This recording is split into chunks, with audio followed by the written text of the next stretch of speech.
അസ്സലാമു welcome back to my channel. ഇന്നത്തെ recipe എന്ന് പറയുന്നത് ഉപ്പുമാവാണ് ഞാൻ ഉണ്ടാക്കാൻ പോകുന്നത്.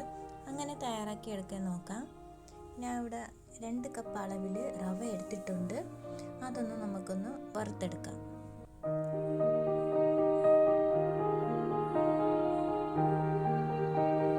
ചെറിയ ഫ്ലെയിമിൽ വെച്ചിട്ട് വേണം റവ വറുത്തെടുക്കാനായിട്ട്.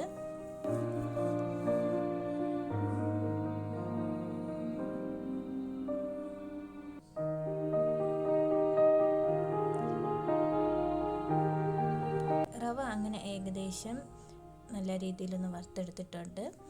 ഒരു പ്ലേറ്റിലായിട്ട് നമുക്ക് മാറ്റി വയ്ക്കാം.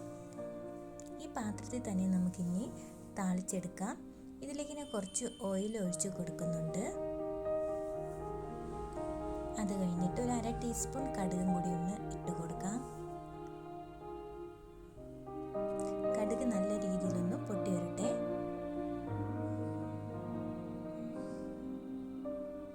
അത് കഴിഞ്ഞിട്ട് നമുക്ക് ഇതിലേക്ക് 2 വറ്റൽമുളകും പിന്നെ കുറച്ച് കറിവേപ്പിലയും കൂടി ഒന്ന് ഇട്ട് കൊടുക്കാം. അതെല്ലാം കൂടെ ഒന്ന് നല്ല പൊട്ടിയ ശേഷം ഇതിലേക്ക് ഞാൻ സവോളയും പച്ചമുളകും കുറച്ച് ഇഞ്ചിയും അരിഞ്ഞു വെച്ചിട്ടുണ്ട്. അതും കൂടി എല്ലാം ഒന്ന് അതിലോട്ടൊന്ന് ഇട്ട് കൊടുക്കാം. എന്നിട്ട് നന്നായിട്ടൊന്ന് മിക്സ് ചെയ്ത് കൊടുക്കാം. ചെറിയൊരു ബ്രൗൺ കളർ ആകുമ്പോഴത്തേക്ക് നമുക്ക് ഇതിലേക്ക് ക്യാരറ്റും കൂടി ഒന്ന് ഇട്ട് കൊടുക്കാം. ഒരു ക്യാരറ്റാണ് ഞാൻ എടുത്തിരിക്കുന്നത്, അതും കൂടി ഇട്ട് കൊടുക്കാം. എന്നിട്ട് നന്ന രീതിയിലൊന്ന് വഴറ്റിയെടുക്കാം. പിന്നെ ഇതിലേക്ക് കുറച്ച് വെള്ളവും കൂടെ ആവശ്യമുണ്ട്. ഇതിലേക്ക് ഞാൻ 1 കപ്പ് വെള്ളമാണ് ഒഴിക്കാൻ പോകുന്നത്, വലിയ കപ്പാണ്. പിന്നെ 1/2 ടീസ്പൂൺ ഉപ്പും കൂടി ചേർത്ത് കൊടുക്കാം. എന്നിട്ട് നന്നായിട്ടൊന്ന് മിക്സ് ചെയ്ത് കൊടുക്കാം. അത് കഴിഞ്ഞിട്ട് ഇതിലേക്ക് ഞാൻ 1 ടേബിൾ സ്പൂൺ നെയ്യും കൂടെ ചേർക്കുന്നുണ്ട്. വളരെ ടേസ്റ്റാണ് നെയ്യും കൂടെ ചേർത്ത് ഉപ്പുമാവ് ഉണ്ടാക്കുന്നത്. അതും കൂടെ ഇട്ട് കൊടുത്ത ശേഷം നന്നായിട്ടൊന്ന് ഇളക്കാം.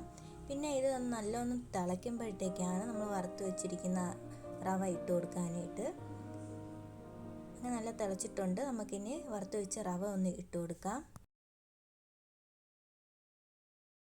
എന്നിട്ട് നന്നായിട്ടൊന്ന് ഇളക്കി കൊടുക്കുക. ഫ്ലെയിം ഒന്ന് കുറച്ച് വെച്ച ശേഷമാണ് ഇത് ഇളക്കാനായിട്ട്, അല്ലെങ്കിൽ അടിയിൽ പിടിക്കും. അങ്ങനെ നല്ല രീതിയിലൊന്ന് ആ റവയൊന്ന് നമുക്ക് മിക്സ് ചെയ്യാം.